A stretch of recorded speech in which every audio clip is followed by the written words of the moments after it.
They see my disability, I see my ability. They call me disabled, I call myself differently abled. There are some incidents that happen in your life.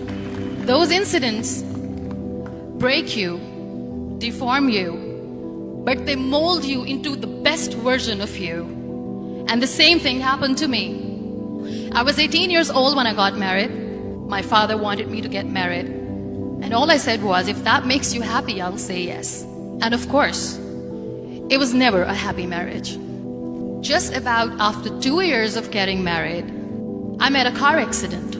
Somehow my husband fell asleep and the car fell in the ditch. He managed to jump out, saved himself. I'm happy for him. But I stayed inside the car and I sustained a lot of injuries. The list is a bit long, don't get scared. The wrist was fractured.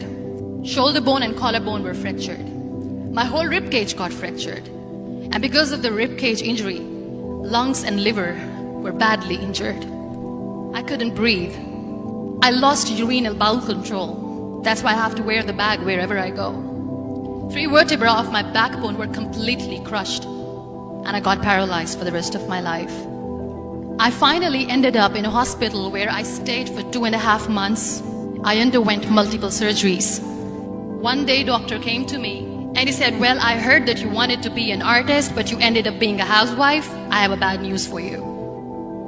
You won't be able to paint again because your wrist and your arm are so deformed, you won't be able to hold a pen again. Next day, doctor came to me and said, your spine injury is so bad, you won't be able to walk again. Because of your spine injury and the fixation that you have in your back, you won't be able to give birth to a child again.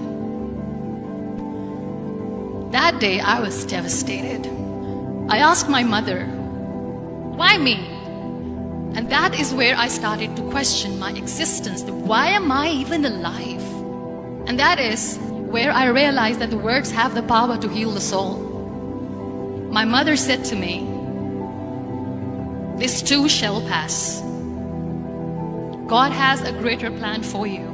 I don't know what it is, but He surely has. And in all that distress and grief, somehow or the other, those words were so magical that they kept me going.